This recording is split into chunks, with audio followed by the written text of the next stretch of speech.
Well, the dream is finally over. After topping the group, after seemingly playing a good tournament, India have finally been defeated. Cricket fans, it's a sad, sad day.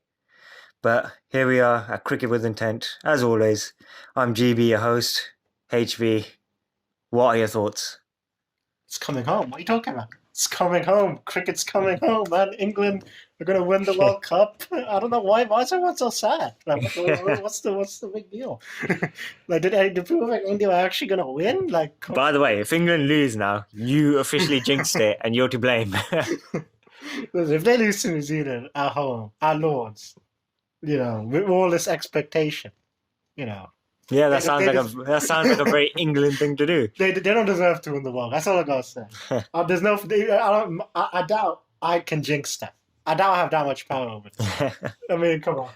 Look, we want to win India, right? Yep. We got to talk about that semi. We'll get to the England Australia thing later. But yeah, that was quite a shock. I won't lie. It was quite. I mean, it was quite a shock, but also in between innings, I remember saying like, "God, they can blow this." 240's been awkward, sort of chase the whole World Cup, and this India team is, I didn't believe. I really didn't. I mean, that's the one solace in the fact that India didn't actually lose a one-day international. They lost a two-day international. But yeah, I remember you did end up having to eat your words now because you were pretty adamant that India were going to beat New Zealand. And I know a lot of Indian fans. I mean, one of my co-workers who's normally a genuine Indian fan, he's born and raised in India. He is a typical pessimistic Indian fan. All they thought is, oh, they're not going to win it. It's India. They're not going to win. Come on, whatever, blah, blah, blah. And then this semi-final, for whatever reason, he's literally, oh, of course they're going to win. It's New Zealand. They always lose semis. And, India will do well. They'll beat them easy. He was literally 100% sure. And they blew it.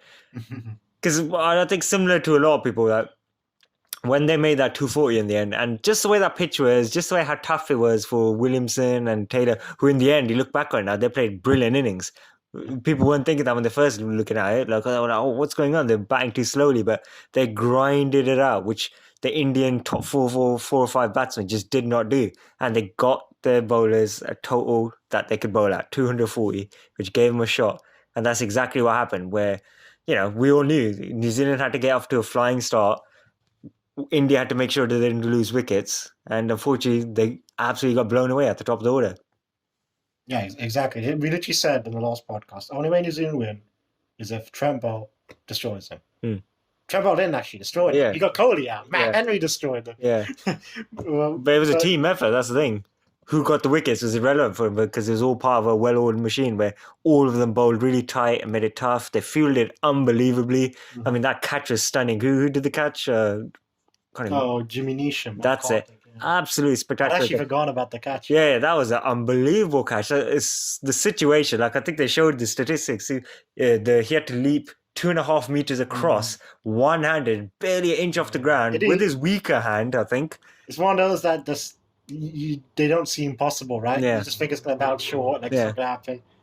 And that's the thing. New Zealand, I feel like they haven't fielded all that great this tournament. Actually, they've had some great moments, but they've dropped a few catches. Yeah. They've always been. That's what they do. Yeah, they field unbelievably well. Generally, that's like the identity. Yeah, and they showed it. That Guptill runner. That's what everyone's going to talk about. Yeah, Specialist fielder. Yeah. He's been saying it. Can't bat, doesn't bowl, but his fielding. Three-dimensional cricketer, man. Or one-dimensional. One-dimensional cricketer.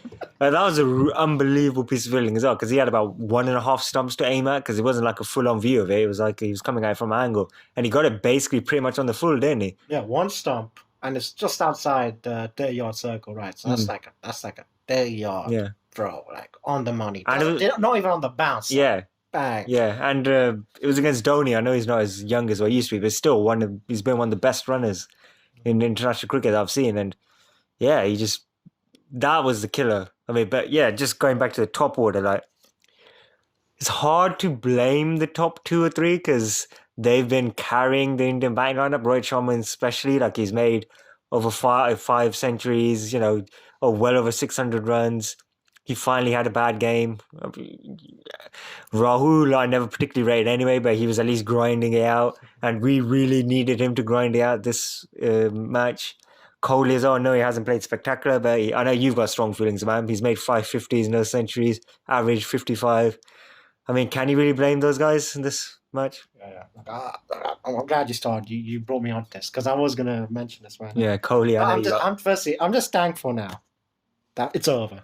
The 7 months of 50 over cricket that they've put down my throat, it's finally done. I can finally move on back to the real stuff, the Test cricket. This ODI stuff, who cares? Yeah. Who really cares? But I'm just glad I finally get to talk about this team, how I really feel about this team. Because they kept getting these results. Yep. They kept winning all these games, not even during this World Cup, but throughout, right? Yeah. And it's on the back of the bowling. Yeah. And to me, and look, the bowlers are great. And I'm not really want to talk about the bowlers because obviously they're great. Yeah. I can talk about them a bit, nitpick them, pick about them later. Yeah. But I want to go on to just this team, the bang, how they play the game, and everything about them. Look, I just fundamentally disagree with how they play the game. And it starts with Kohli, his defensive attitude in general. The openers are very cautious. They bat with not just this World Cup, but for years now they bat with this. They don't want to expose the middle order, right? It's always we don't want to expose the middle order. You need to. Only way you're going to win is your middle has to show up at some point. They have to be tested at some point. Yeah. And throughout these years, they've not been tested because the Kohli, for some reason he doesn't bat with any intent, and then it's weird because he tried in how he got out against Trent Boult. He was trying to show the intent, right? Yeah. But he's kind of forcing it. Yeah. It was weird because he's chasing balls outside off stump. Yeah. He got sucked into the trap. Yeah, he They sucked him into the trap. It was. I want to talk about honestly. This is going to be mainly aimed at him as a batsman and as a captain. Yeah. This is wrong what I have to say. I think his captaincy was exposed this tournament. And I just want to talk about him as a batsman right now. Actually. Yeah. Let's just talk about his knockout stats. He averages 12 in knockout games. Highest score of 35 in World Cups. 2011. Yeah, I mean World Cup knockout games. I don't know about his 50 over knockout games. Maybe the Champions Trophy. Yeah. He might have done some things, but I don't remember them. Yeah. But about World Cups, an average of 12 in knockout games. The most important game. Yeah. And it's not like 1 or 2 games. He's played 3 semi-finals, or he's played a couple of quarters. 3 semis, 2 quarters, and a final, right? So that's a decent-ish sample size. 2011 final, That was his highest score, 35. Yeah. We made that partnership again. And he was in the... Yeah, okay. That was that's his moment, right? Yeah. That's his actually, think about this. His one day... I don't want to say the bilateral series don't mean anything. Yeah. Well, let's be honest, they don't really mean much these days. Yeah. They really don't. They honestly, they don't. His best innings in one-day cricket, I think, is the 183 against Pakistan, the Asia Cup, right? Yeah, I probably. believe that was an Asia Cup game. Yeah. So I used to say there was importance there. It's against Pakistan, it was Asia Cup. Other one that comes to mind is that Sri Lanka. Yeah, but again, it was a... Yeah. It was a coming out party for him. Yeah. But it wasn't important. Yeah. But yes, getting to the point. You can't win the World Cup if your best batsman doesn't show up in the most important games. Yeah, it's true. You just can't. And in the end, to me, he's the biggest reason. As a batsman and as a captain, he is the biggest reason why India will not win a World Cup. They will not win a World Cup. And I don't know if it's the captaincy pressure too, maybe. But then again, he failed in 2015 as well when he wasn't captain. So I don't know. I think... He needs to get it done. Yeah. It's the nerves. I'm telling you, it's the nerves. He's feeling the pressure out there. Yeah, he is very intense. And, so I think he's almost piling too much pressure on himself because this is the one thing left for him in terms of stopping him from that true GOAT status, greatest of all time when it comes to ODI cricket. Because to me, it's still Sachin Tendulkar. And then maybe that's a little bit biased, but you can never say Sachin Tendulkar didn't show up at World Cups. He's got by far and away the most runs ever in World Cup history. He's got the most 50-plus scores. He's got 21 scores of 50s or more, 50s and 100s together. And second is Ricky Ponting with 12, I believe. So he's miles ahead. I think he's about 400-500 runs ahead of Ponting in total runs as well. And before anyone even thinks, he's played way more matches. No, he hasn't. He's played 2 more innings than Ponting because don't forget, Ponting played for Australia and they won tournament after tournament after tournament. So in terms of actual games, they're actually neck and neck. And yet he's got high average in them, more runs, more 50s and 100s than him. And, he's scored in semi-finals, the one against Sri Lanka in 96, where the moment he got out, India were completely and utterly skilled out. He made runs against Pakistan. I know he's dropped a few times, but he's made runs against Pakistan in the 2003 World Cup, which was basically like a major knockout game, even though it was group. Remember when they were chasing 280? He made like 90 plus runs quicker than a run of ball. He's made high pressured runs throughout multiple World Cups from 96 to all the way up to 2011. I think 3 editions of the tournament, he's made 400-500 runs or more. He's still got the highest total, in fact, 673, which we'll talk about afterward, because it looked like someone was going to break his record. I predicted that in the last podcast. Yeah. I predicted multiple people would break his record of 673, Rohit Sharma and Warner. But yeah, you're right, they didn't. But yeah, that's the one thing with Kohli now. I was going to say, it's not just the knockout games. Yeah. It's just his entire body of work for World Cups. 2 World Cup hundreds in 3 tournaments. Yeah. 2 World Cup hundreds. And it's not like he's made 90s. Yeah. He's got out, like, what was his highest score in this World Cup? Not sure, probably 70s? I think he might have got to like 85, maybe at one point. Yeah. And even then, I just don't think, it's not just the runs, right? It's the impact. Yeah. They're not impactful scores, in my opinion. Like, he got man of the match in one of the games against West Indies. And I don't know why he got man of the match. Dhoni hit a 50, I believe, in that innings too. And his 50 was more impactful than his. Dhoni batted better than Kohli this World Cup. Yeah, that's crazy to me, in my opinion. Even though Kohli's stats, he averaged 55, hit like 5 50s or whatever. Yeah. His 50s were accumulator 50s. Yeah. The type of 50s that we were slaying Joe Root for. At the start of the tournament. Yeah. He's Joe Root. Yeah, he's a worse version of Joe Root. Yeah. Because Joe Root at least actually looks pretty fluid and makes run the ball 50s or whatever. And he actually made a couple of hundreds this tournament as well, didn't he, I think? Joe Root just outshined him. Joe Root, Kane Williamson. Yeah. Steve Smith didn't have a great one. Yeah. Steve Smith isn't as great as those guys in ODI cricket anyway. Yeah. And that's the thing. I wonder, is Kohli becoming Steve Smith? Is he becoming has he decided to sacrifice his one-day greatness in order to become this great test player?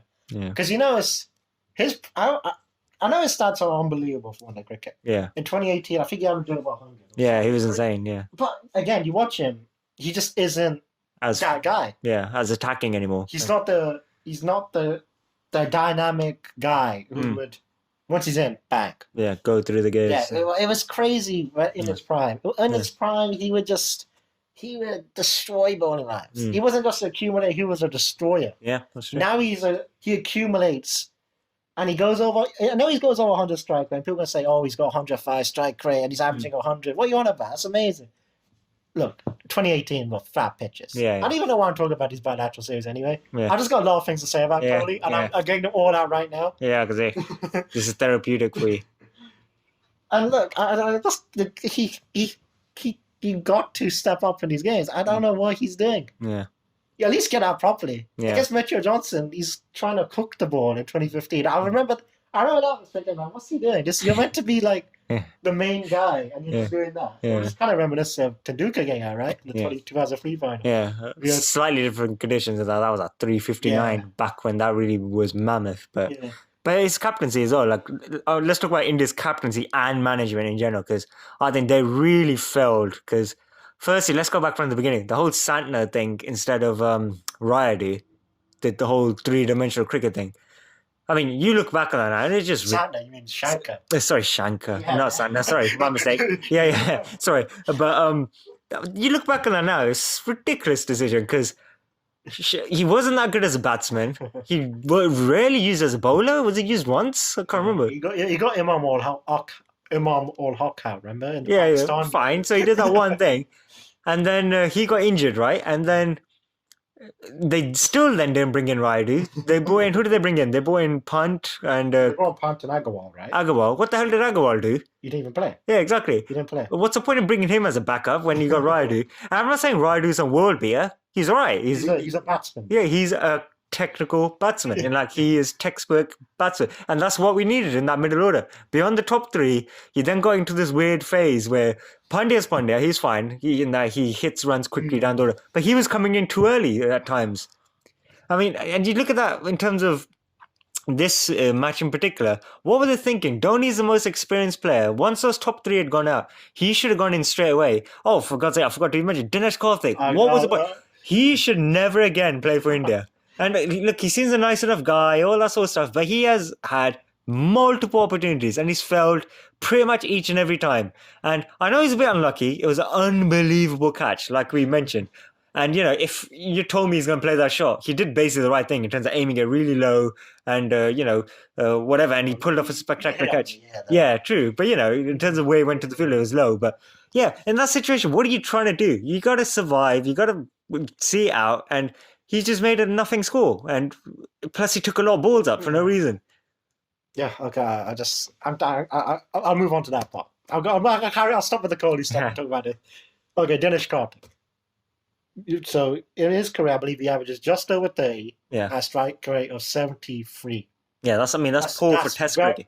That's very bad. Yeah, that's poor for Test cricket, let alone ODI cricket. That's very bad. Yeah. And he's played 94 matches. Yeah. So it's not even like a small sample size thing. And it's across years as well. So it's not even like, you know, they played most of it as a youngster and this has been his second chance. He's had multiple chances.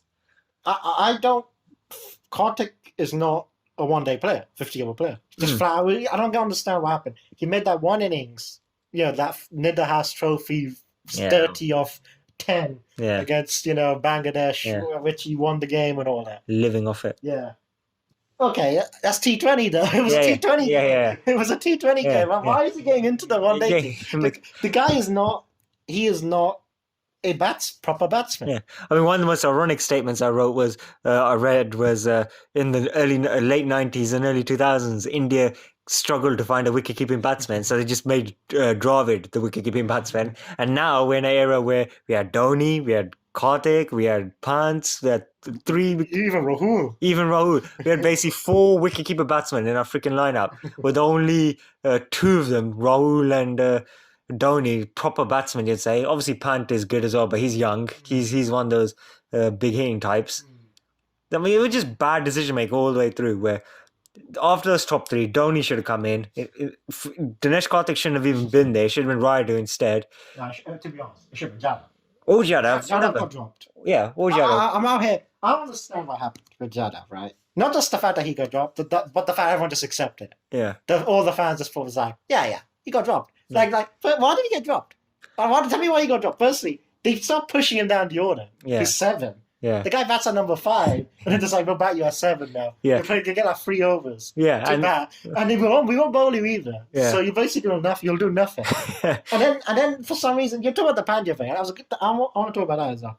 Why are you trying to make him a top order batsman, a middle order batsman, sorry, during a tournament, a big tournament? Yeah. When you weren't doing it during the actual game. Yeah. Preparation game. You had all these years to build this guy into this batsman. And all of a sudden you're like, oh, we're in the tournament. Let's try and make him just number 5. I'm telling you, if Jadhav and Dhoni have built partnerships when they were batting together, they've built partnerships, they've chased similar scores, 230, 240, exact situation, and they won the games. They've done it. Like, they've literally done it. If that had happened, if Jadhav and Dhoni had played, they probably would have won. Yeah. We wouldn't be ranting about it. That's crazy. It's unbelievable. Karthik. Yeah, Karthik. I can't understand it. I don't understand it. And you were talking about Shankar too. Yeah. Look, whatever. I mean, that's whatever. He wasn't even there. Yeah. I mean, it's hard to... I don't want to criticize Pant too much, but even his shot, like, they made was it Shantana who was bowling? They made him look like a world beat over something where he was just 2-3 overs of dot balls, and then finally, clearly, Pant just went, God, we got here 6 there. And then he just freaking picked out fielder. Like, why did you didn't have to go for a 6 if you're going to play an attacking shot. You could have just hit it over the infield and, hit a couple of bounces for 4. Instead, he's trying to hit a 6. Then Pandya got out relatively quickly after it as well. And because they'd fought through a decent amount. They built a decent partnership. They'd gone through the hardest part. The spinner was on now, and sure, they weren't hitting runs, but for God's sake, at that stage, you just got to make sure you don't lose wickets. Give yourself a chance with 10 overs to go.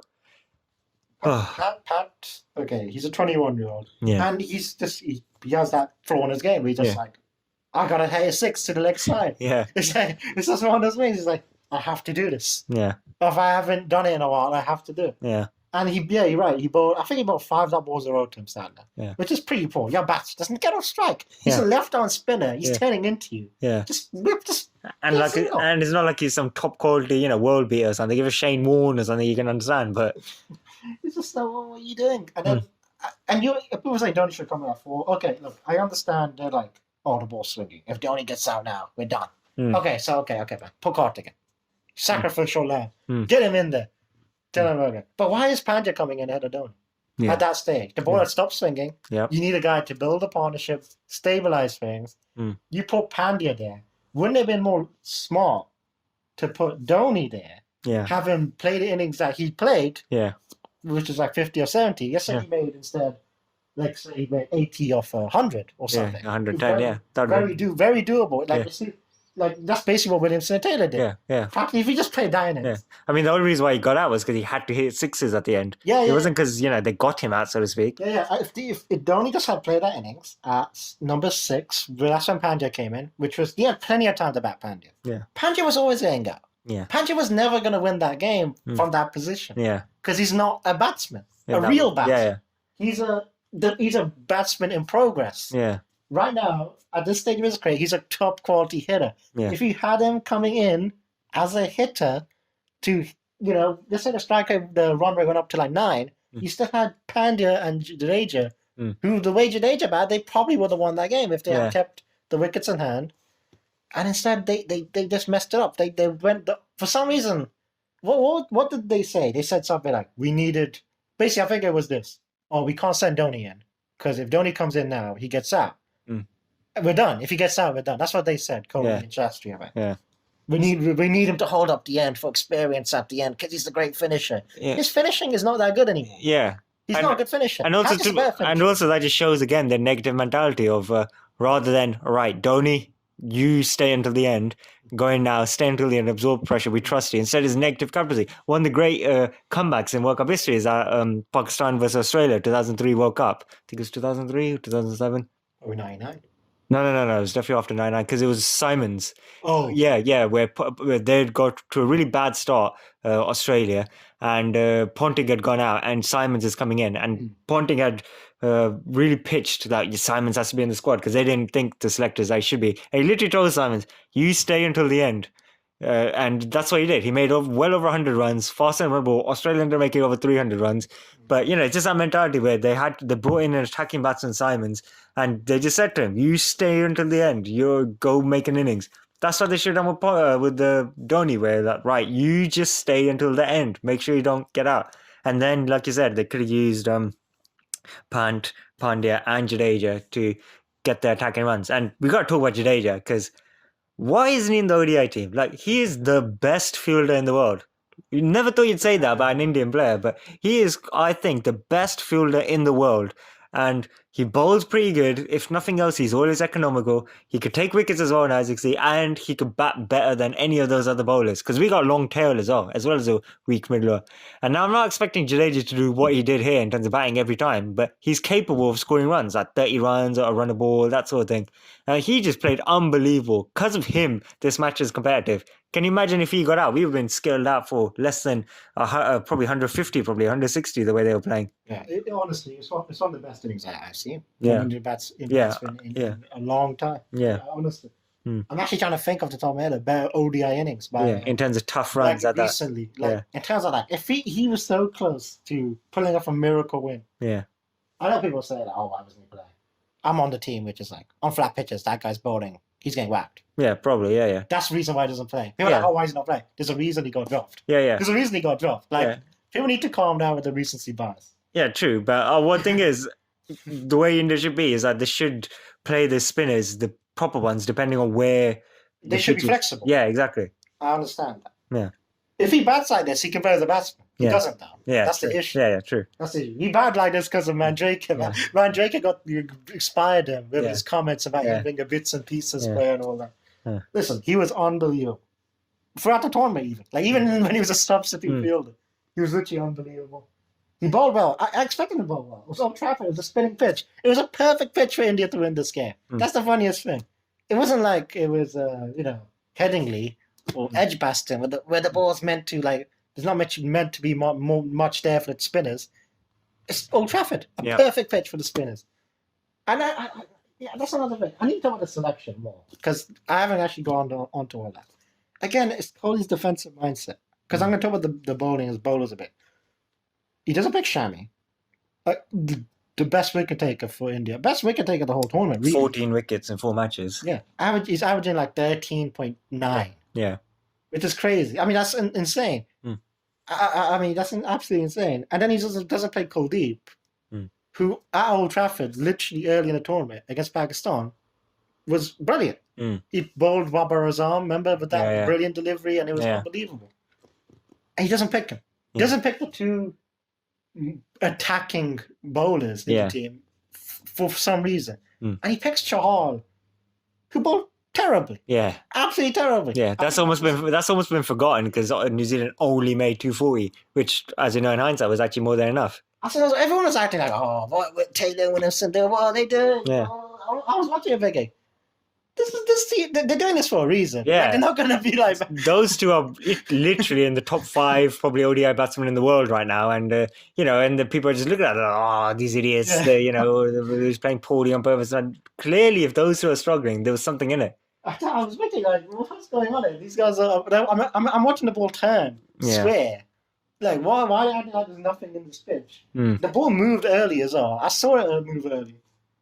I don't understand where this whole idea came from, that it was a flat pitch. I don't blame the bowlers fully, but, you know, because they were stuck at 240. They should chase it, right? Yeah. I just want to get that out. Yeah. But, just... I know. It's. I mean, I know I'm saying all this stuff. I know I'm like, I'm not actually upset. I'm not. You are, but I'm glad I get to say. You've had a few days to absorb it, and you're still. No, it's just I'm glad I get to say it because I've been thinking it for so long, and I don't get the chance to say it because they're winning, right? Yeah. Like if you're winning, it's hard to be like, oh, this team is rubbish and all that, right? Yeah. And here's the thing: they still should have won the game. They should have made the final. They would have played England at Lords. It'd have been interesting. You know, it would have been interesting. But I just didn't. I never got the impression this is a World Cup winning team. I really didn't. They just lacked. They just lacked that it. They lacked something. That dynamic firepower. Yeah, like England feel like a World Cup winning team. Yeah. New Zealand, let's be honest, I think they just dare to lose to England. I really believe that. I really do. Because a World Cup winning team feels like it. When's the last time a World Cup winning team didn't feel like a World Cup winning team? Yeah, I see what you're saying. Like, you know what I mean? Like they felt like England feel like the best team, and they'll win the World Cup because that's just how the World Cup is. The best team wins. You're so jinxing them, but we'll see. I know, but that's just how it is. Like, can you think of a time when the best team didn't win? Yeah. Or I mean, maybe you could say South Africa '99. Were they better than Australia? Yeah, they were, but that's a different Did Australia story. not feel like a World Cup winning team? No, they sort of grinded it out as well, but yeah. But we've ranted about India for like 28 minutes. I mean, within a minute, summarize their World Cup. I think they benefit from a lot of things in terms of the pitches. I believe if the pitches were dead flat, they would have struggled to make the top 4. I truly believe because I think the bang was weak. The pitches were great for them. That suited their bowlers. It was low scoring games. It allowed it allowed Rohit Sharma to play his sort of game. Yeah, he batted brilliant. Yeah, absolutely. One of the best batting performances I've ever seen. Yeah, in the tournament. Yeah, unbelievable. And it just allowed them to sort of do well. And they finished top of the league stage, so well done to them. The bowlers are great. We knew this. Yeah. Will the bowlers still be great in 4 years' time? Did they blow their opportunity to win a World Cup? Yeah. Maybe. All I gotta say is I hope they play some young guys now. Yeah, the batsmen. Give me some excitement. Yeah. Because if I got summarized in a minute as well, I think they sort of they need to get out of this mindset because they're playing cricket like it's before 1996. Like Sri Lanka revolutionized ODI cricket in 96 with the pinching of aggressive attacking play. Then New Zealand arguably took it to another level 4 years ago where all guns blazing from the beginning and throughout. England have continued that over the last 4 years. And it's been interesting in that India and England have basically been in parallel but going in different directions in terms of branching away from each other.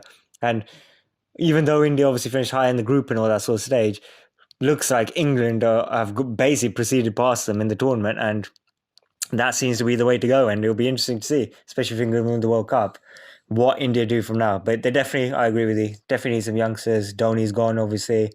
Dinesh Karthik, I never want to see an Indian team again. So it'd be very interesting to see what happens with them. But I think, as in fairness, after ranting about India for half an hour, we do need to talk about New Zealand, like review a little bit of how they won the semi-final, but also their thoughts on them in the finals. So let's move on to New Zealand. What do you think about New Zealand's chances in the final? Well, it's the same as against India, right? It's basically the equivalent of a puncher's chance in boxing, isn't it, or Mm. any combat sport. You really don't rate New Zealand that highly, do you? I think they're terrible. Hmm. I think they've literally got about 5 players in their team. India lost to 5 players. Literally, they lost to like 5 players. So Taylor, Williamson, Henry, Bolt, and Ferguson, yeah. yeah. Sano played well too. I got to give him some credit. He had a good game. So I guess they lost to 6 players then. So I mean, I just look. I guess I got to give them some credit, right? They knew how to win that game against India. They knew, okay, we'll get to a score, and they'll pressure, right? Runs on the board, big game.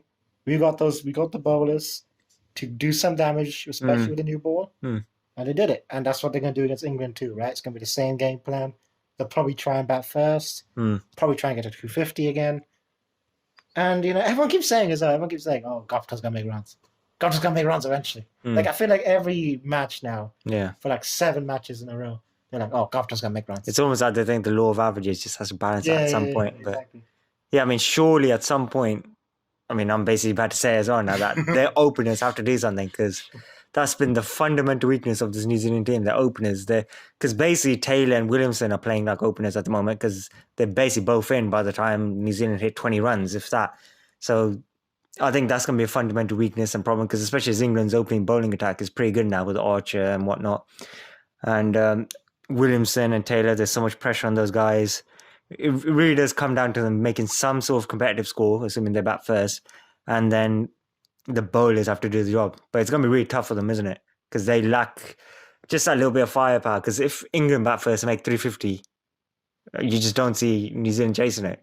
Yeah, exactly. They don't have the batsmen. That's what it comes down to. Really. They just don't have the batsmen. They have 2 batsmen. They just have to hope someone pulls off a blinder on the day. Like the Grantham makes some crazy innings. That's the only hope they get. Only hope they have to get to like 300, not even 350. Or maybe Gupta finally shows up. I was gonna say that actually. If you're Gupta, right? Why don't you just go out there and have a go? He hasn't looks like he's been told, hey, don't take the shine off the new ball. That's what it looks like to me. Because to me, he hasn't even looked like he's tried to play shots, and that's not his natural way of playing. He wants to, hit boundaries and do that. If he can go off, all bets are off at that point. If Gupta actually goes off, that changes everything. Yeah, pretty much. I mean, the whole thing is different. I don't think he will, because I actually don't even think Gupta's all that good on difficult pitches, which the World Cup has been. And, he's more of a flat pitch type player, right? Where it's like a 350, 400 scores will show up. But, yeah, I mean, you talk about the chances. Again, it's the same. I mean, there really isn't much to talk about. We know what they're going to do. We know the game plan. It's like the bowlers do all the damage, and we'll chase 250 or we'll make 250.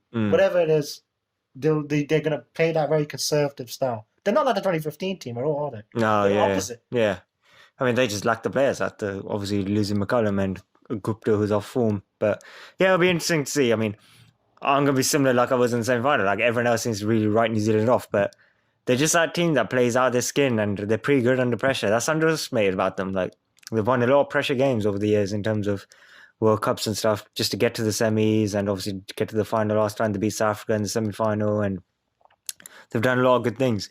And and just fielding wise and all that sort of thing, they're going to fight until the very end. But we got to obviously look at England now, and that other semi-final, England really showed up and showed why they have been the best team in the world for about the last 4 years. I mean, yeah, we were complaining about how India completely bungled that 240 chase by playing extremely negative and just nervy and just very tentative. That's probably the word, Yeah. I mean, England were like the opposite, right? Yeah. I mean, especially Jason Roy. That's the guy. That's what stood out. that Stark over we hit for 2 boundaries. I believe it was the 4th over of the innings. Mm. Yeah, that's to me, what's happening? That was the feeling of, oh, they're gonna win, because the ball wasn't even really moving around either. I don't know why that was exactly. Mm. I'm not sure what the reason was, but he put away the bad balls, right? When he had the wide ball, he just put it away. There was no fear there. It was very. That's why every team needs that player, Mm. and England's that Jason Roy's that player for England where Yeah. they're just extremely confident all times, and there's nothing that's gonna. They're just unflappable, Yeah. right? They'll play their way regardless. And that's also the faith the England setup show in him. It's not, like a Virender Sehwag situation where he himself has just decided that from the beginning. Yeah, I don't really care about centuries and stuff. I see ball, I hit ball.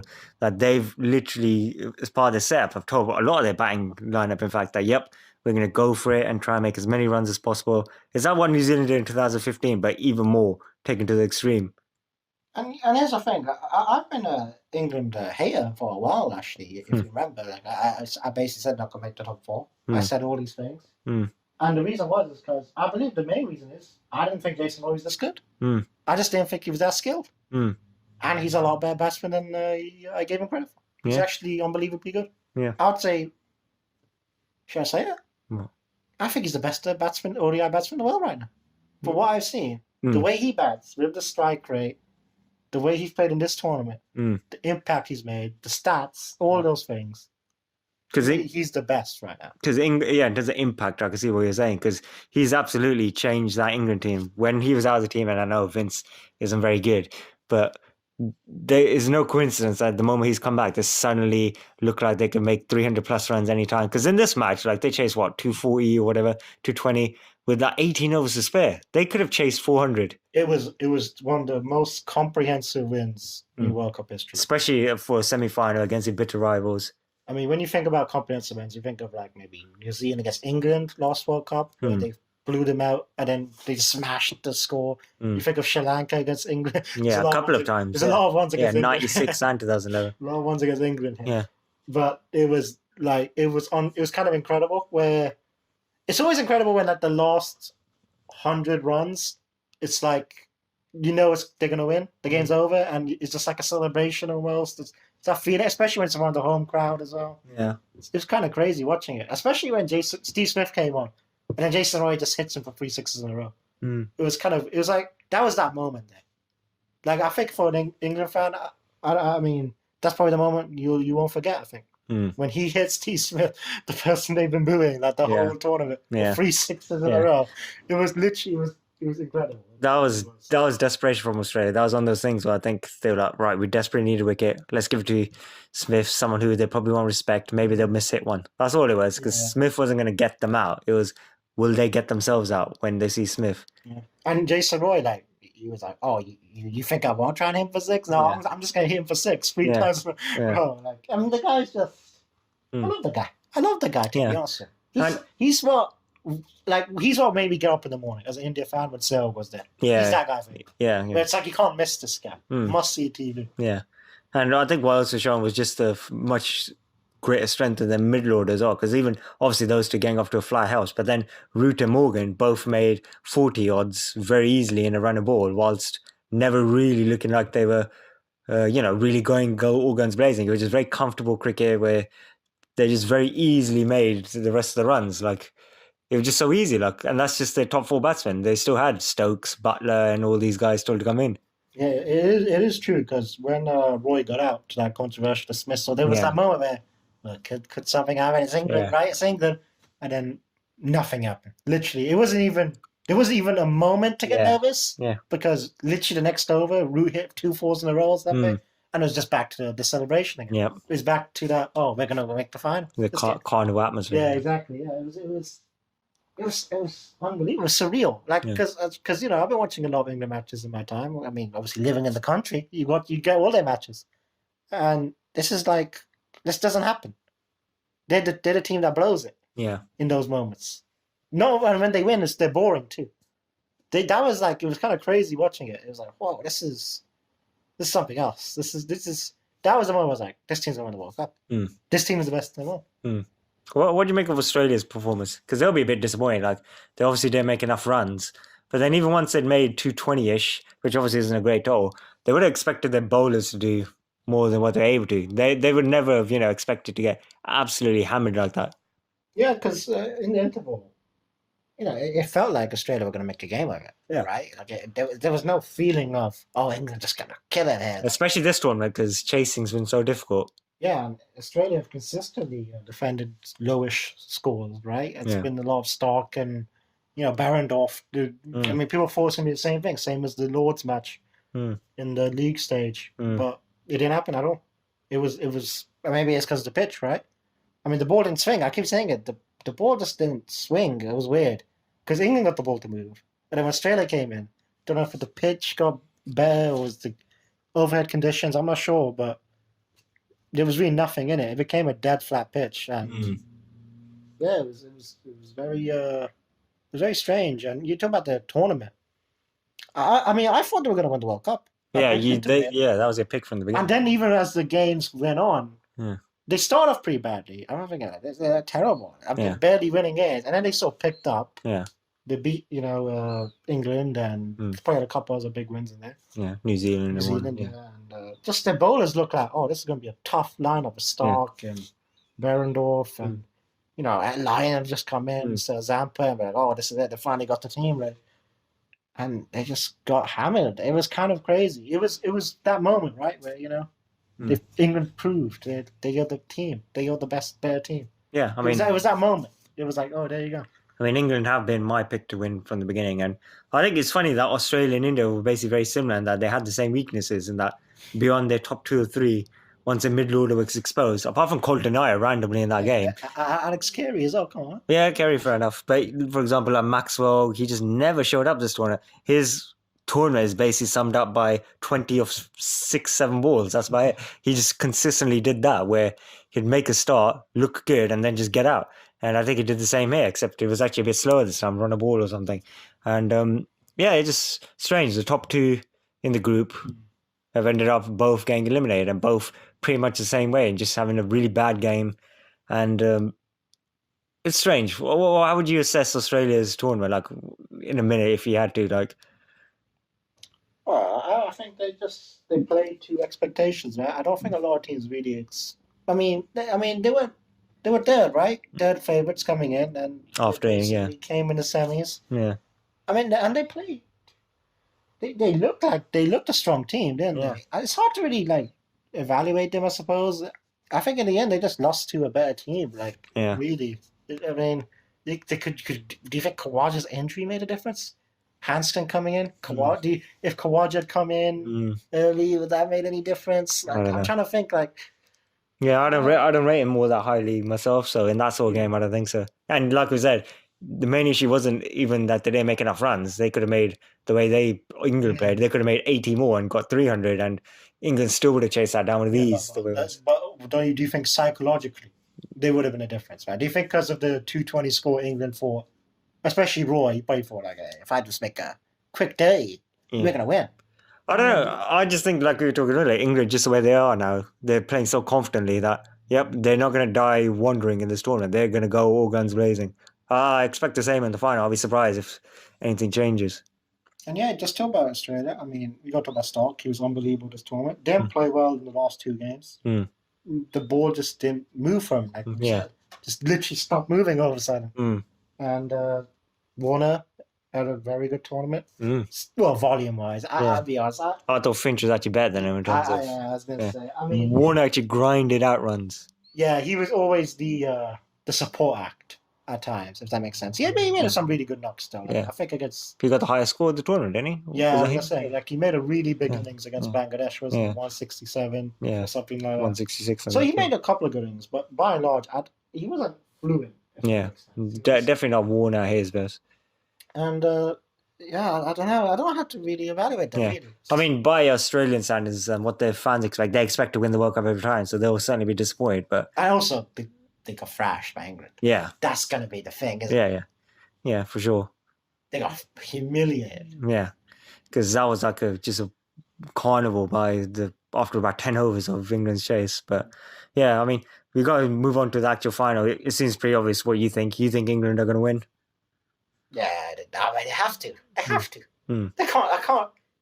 Can you imagine? That would be one of the great upsets if New Zealand beat India and England consecutively in semi-final and final to take the World Cup. I don't want to live in the world where England actually lose that game to New Zealand. And I'm not even an England fan, but New Zealand shouldn't win this World Cup. They shouldn't even be in the top 4. How can they win this World Cup? England, don't blow this. For the sake of the cricketing world. Even I know there's some cricket fans out there who probably want New Zealand to win. Whatever. I don't care about them. The England have to win. The right team has to win. Yeah, I think it would reward their brand of cricket over the last few years, and you maybe even see even more teams adopt this whole approach. Because can you imagine if New Zealand had won the last World Cup? Like, I think everyone would be at least trying to play the way England are now. And I think the same will happen. If England win this, everyone will start to try to play this way. And I think it'd be amazing for ODI cricket and the way things go. But I pretty much agree with you in that. I think England would win, but I'm not as adamant about it as you. Like, similar to the semi-final, I would never rule out New Zealand. They're absolute grafters. They will play 1,000%. Everyone will give everything they have, and all apart from the openers, all their batting lineup are capable of making some runs and grinding some out. So I think they will try and make a competitive score for sure and end up achieving that, because I don't see them getting skittled out this time like the last tournament final. I hope not. I hope it's competitive. Yeah. Come on, New Zealand. So if they bat first, I don't expect them to get skittled out. I expect them to make 240 at least. And if chasing, as long as they don't concede 350 plus, I imagine they will give a 5. Even if it's 300, they'll try and give it a go.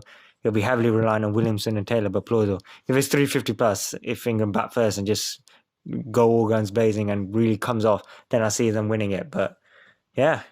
It would be interesting though, like if England did make 350 plus, would that it would almost set a lot of the New Zealand players free. Like there's not as much pressure, if that makes sense. Guys like Gopto might just think, I'll have a go, you know what I mean? Like I can finally play now because I actually have to play. I see what you're saying, but I also remember the 2003 World Cup final where, or did that match wash out? In fact, no, it did happen.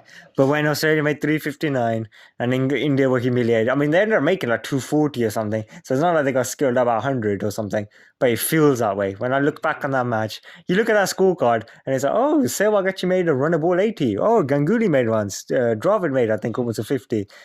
But they were nowhere near. And they just got humiliated. And that could go two ways. Like if England, make 350 plus and New Zealand just go, oh, well, let's just give it a go. Like you can get skilled out a bit. But yeah, I'm hoping for a competitive final. That's the main thing. I think you are as well, right? Just competitive final. Although you seem more adamant that you want an England win. I want England to win. But then there's also that part of me that's like, I just want to see the world burn. So it'd be funny if New Zealand win, right? I mean, either way, it's going to be a new World Cup winner, so that's good. Because I think after India losing, no offense to Australian fans, all I wanted was, for God's sake, not Australia. Just not Australia. I'm tired of Australia winning. There were 4 of the last freaking 5. 5 out of 6 would have been mind-boggling and just unbelievable achievement. But I guess we'll find out tomorrow, which will be the final. Thank you very much for listening, as always. Hope you enjoyed this. Basically, it was supposed to be like semi-final review and final preview, but it became more of a rant about India. We'll probably put up another video after the final and obviously do a review and probably do our end of tournament awards, like best batsman, best bowler, worst player, all that sort of thing. So keep an eye out, hit that like, subscribe button, and we hope to see you all again, cricket fans. Thank you very much for listening, and goodbye.